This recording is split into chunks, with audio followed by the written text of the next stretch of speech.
I'm Andrew. And I'm Bianca. And we are your hosts for this third episode of the Science Student Playbook. Today's episode is titled, What Makes a Successful Science Student? And we are super fortunate to have with us today two very special guests, Dr. Veronica Whitford and Dr. Patrick Reynolds. So, if Dr. Whitford and Dr. Reynolds, if you would both just like to give a quick little introduction about yourselves and the faculties you work in.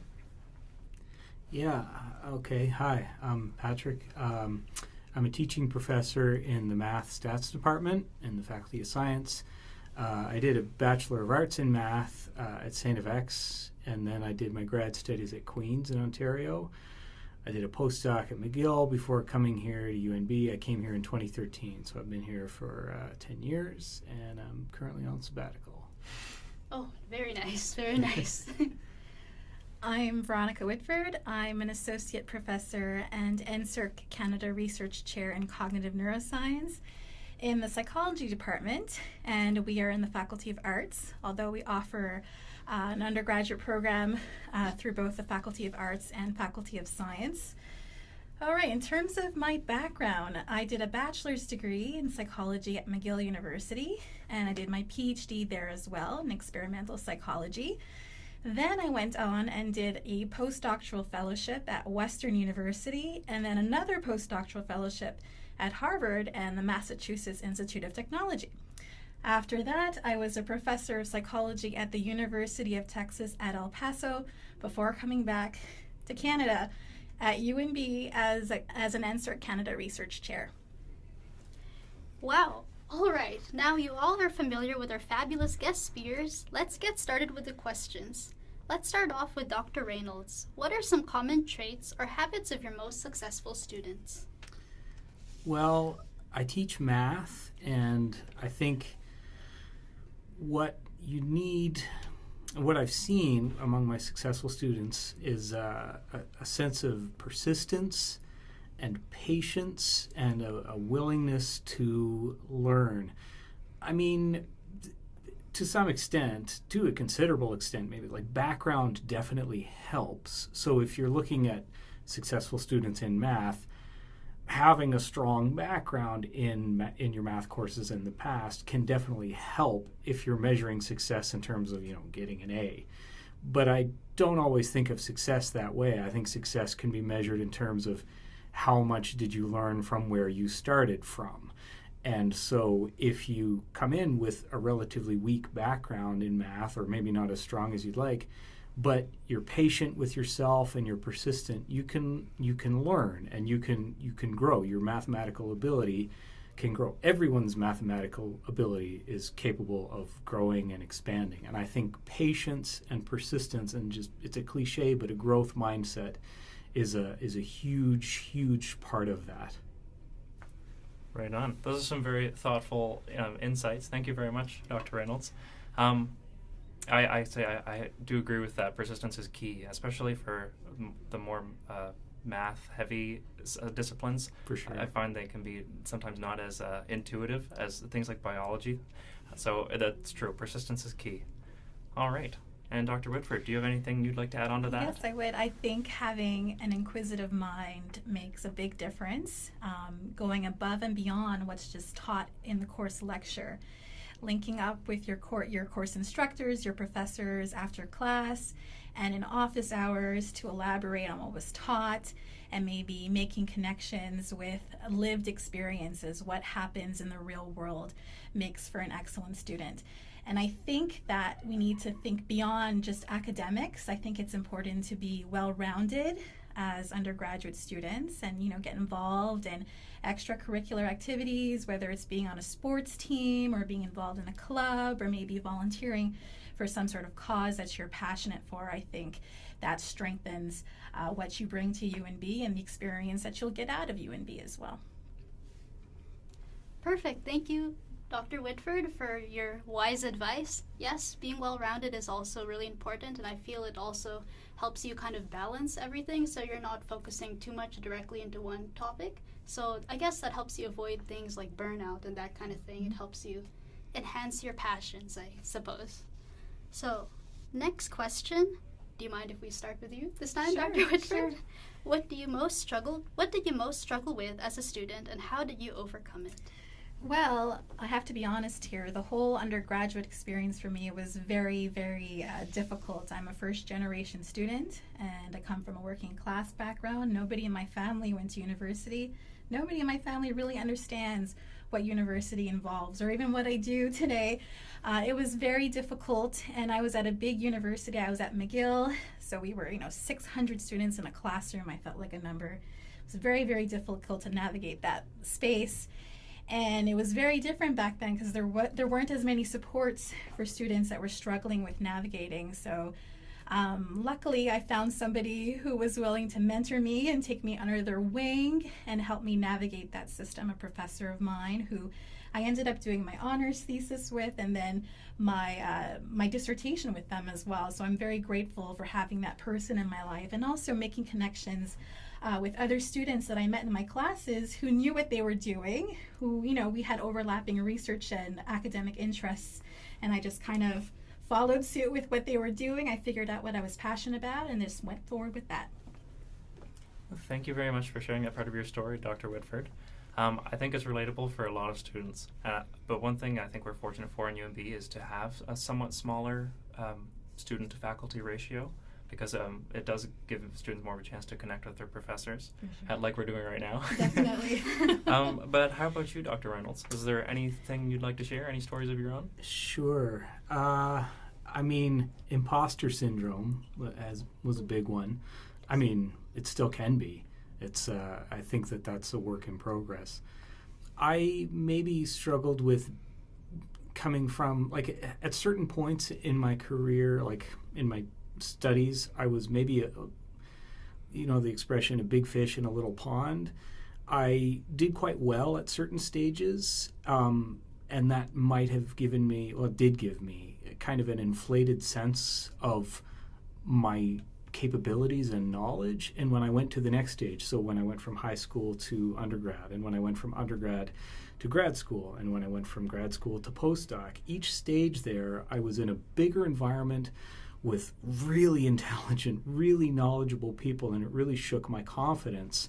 And I think I'm not really sure how to articulate it, but I slowly started to embrace the idea that my perception of my own intelligence, whatever that means, or capability, or background, actually doesn't matter that much. And if I get lost in thinking too much about how I identify as in terms of intelligence or capabilities or whatever, that can just hold me back. It would be better to just keep an open mind about it at all and focus instead on the material that I'm trying to learn, and to just assume maybe that I'm capable of learning it, or better yet, just not even make a judgment about whether I'm capable of learning it or not.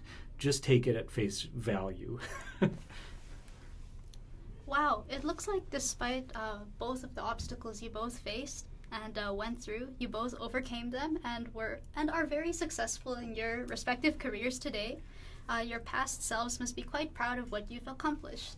So for our next question, I'll ask Dr. Reynolds if you could start us off for this one. Would you be able to share an inspiring story about one of your students who struggled with your class material or research tasks, then overcame these challenges? Also, what changes did they make to their attitude and or approach that enabled them to succeed? Yeah, this is a really interesting question. It's hard to think of a particular inspiring story. When I was thinking about this, I just sort of thought of a kind of a collage of different conversations I've had with students over the years. I think that, mind you, my own biases about how we learn and what it takes to learn a difficult subject like mathematics come into play. And so it could be that the things that students have shared with me that I remember just match up with my own biases. I'm more likely to remember them. But students have shared that, actually reading the textbook is surprisingly helpful. Being patient, taking breaks, and not feeling like you need to know it all already, or that you need to be able to understand it after reading it or seeing it once. That it can take a long time for abstract concepts to solidify in our minds, and that's perfectly okay. That's actually great. It's actually kind of a feature, not a bug.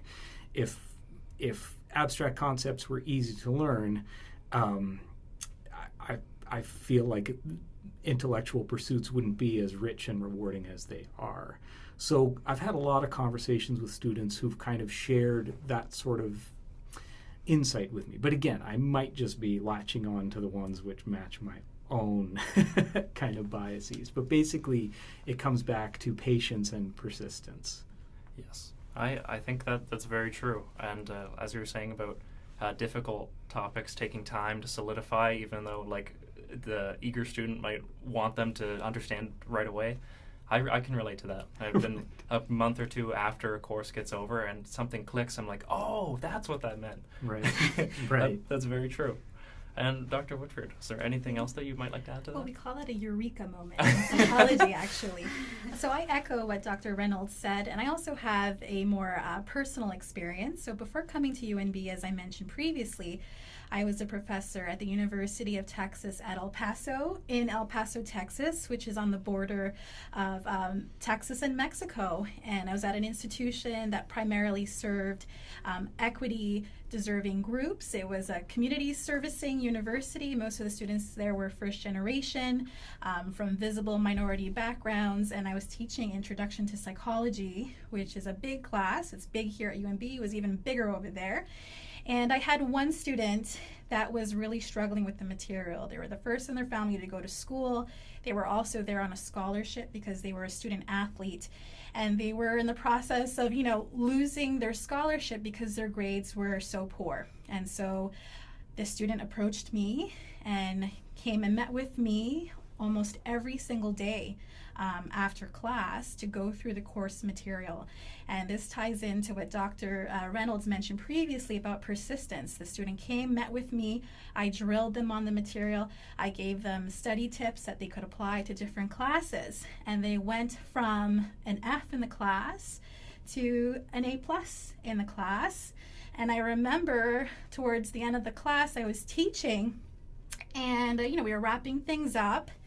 And this student was a big football player, right? And I'm just 5'1.5", and this football player comes charging down the aisle up to the podium and just scoops me up and gives me a hug and says, "Thank you, Dr. Whitford," because they were struggling so much, and just having somebody to sit with and walk them through how to navigate things, how to study, right? So a lot of students don't know how to study, use memory cues for studying, how to maximize their studying, what to focus on, what not to focus on, right? So if you don't have anybody to cue you in to those things, it can be quite challenging. So that was something that really stuck with me personally. I'm relatively new here at UNB. I'm sure or at least I hope to impact students in that way as well. But yes, it was a very personally rewarding experience for me. I'm sorry, Bianca, before you start the next thing, I just wanted to put a little comment in there. I think that, thank you very much for sharing that story. You're welcome. I think it's for first generation students especially, like you mentioned, and you yourself were a first generation student, it is difficult because the support network sometimes isn't there, or it's not very strong. Sure. Yeah. And no, thank you very much for sharing that. No, my pleasure. Thanks for having me. Yes, it was very inspiring, that's for sure. And I like how you highlighted the fact that it's not just persistence, which seems to be a recurrent theme here on successful students, but it's also, I guess, a sense of direction and having like a goal in mind and knowing how to, put that persistence and drive into place to be able to achieve the grade you want to get. For sure, right? So you can have the motivation and want to do that, but if you don't know how to access the resources for you to get there, it can be quite challenging, right? And it can be a discouraging experience for a lot of university students that, may fall through the cracks because they don't have access to that. So for sure. Yes. All right. So for the last question, I'll ask if Dr. Whitford, you can start us off again for this one. Happy to. So what made you realize you've chosen the right program as an undergrad? Did you have to change degrees partway, or were you fortunate enough to have picked the degree you stuck with right from the get-go? Oh, I did not pick my degree from the get-go. I was, I used to watch a lot of CSI. You guys are probably a lot younger, don't know what that is, but it's like a forensic crime scene show, and I loved it, and I wanted to become a coroner later on. I did a lot of biochemistry, and I had that ingrained in my mind since I was young that I wanted to do, forensic pathology. And then I started taking classes in those areas, and those classes weren't too bad. A lot of biochem, I enjoyed that, but I didn't like my physics classes, and it was very demoralizing for me. I wasn't doing well. And then I switched into a more neuroscience-oriented psychology degree, and it just came to me a bit more naturally. I enjoyed the course content. I wasn't feeling discouraged and depressed anymore, and it just clicked for me. And I think we have to take steps to normalize that with students, that it's okay to not know what it is you want to be. When you're 7 years old, it's normal to not know what career path you want to follow. Even when you come to university, it's completely normal to switch degrees, to switch majors. It's part of the process of figuring out what's best for you. That's very true. I know I've got many close friends who started in science, and some of them are graduating from business. Mm-hmm. Some of them will be in nursing. Yeah. It's at 18 years old, it's hard to know what you want to dedicate your studying to. Definitely. But I was also wondering, Dr. Reynolds, so do you have any inputs on that as a topic as well? Yeah. So when I read the question, what made you realize you've chosen the right program as an undergrad, I'll be honest and say the first answer that popped into my head was, I don't know that I did. And I don't know if it's, personally speaking, I don't know if it's possible to really know that. I think it's a great question, but I feel that we might societally put too much pressure on young people or even older people to know that they have this path, or that there's something that they're really passionate about. Now, I had a really kind of a zigzaggy path. I did my first year of university, just a kind of a generic history of Western civilization program, and I had no idea what I wanted to do. I just did the 1 year, and then I took 2 years off, and I didn't imagine going back to university. But when I did go back to university, I thought, okay, I'll study music. And I also took some math courses, and I wound up really gravitating towards the math. It felt like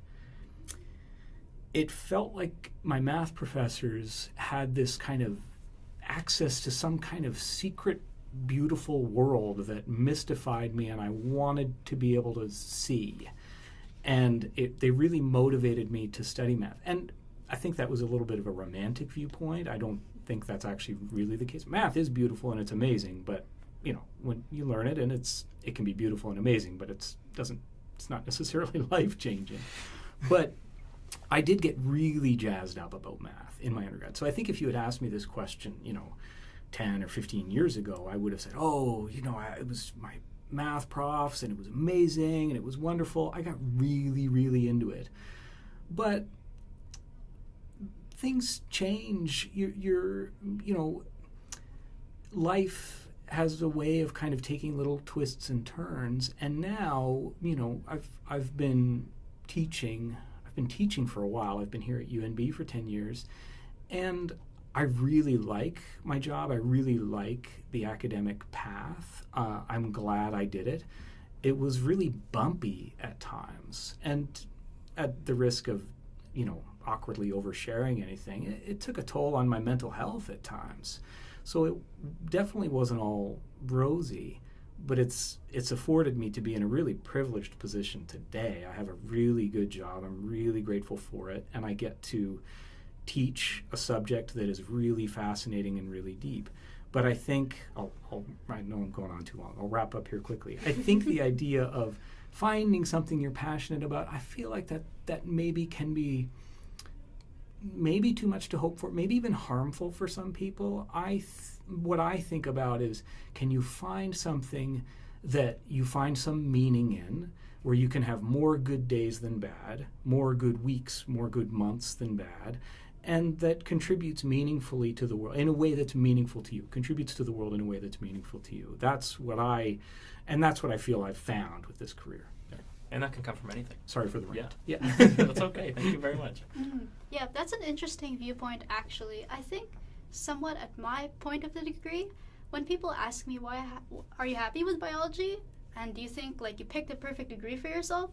I think that I am happy with my degree, but I always have this inner part of myself like reflecting, is this what I am really meant to do? And like some days like I'm like, oh yeah, biology, maybe I should just drop out. Today's not the day to be a biologist. And other days I'm rocking it. I'm like, yes, women in STEM, biology all the way. So I guess depending on the personality of people, some people like Dr. Whitford, they were like, yes, this is absolutely for me. This is perfect for me. But some other people, I guess, who are more prone to reflecting, I guess, or pondering, I guess like myself and yourself, we may be happy and passionate about one thing, but we're not absolutely certain that, yes, this is absolutely for me. It's for us at that time, but in the future, I guess, we'll see. Okay. I guess that's it for the questions. Any final words of advice from either of you, or any last words? Not necessarily. They don't have to be advice, just words. If you could reach out to yourself as a first-year undergraduate student, what would you say?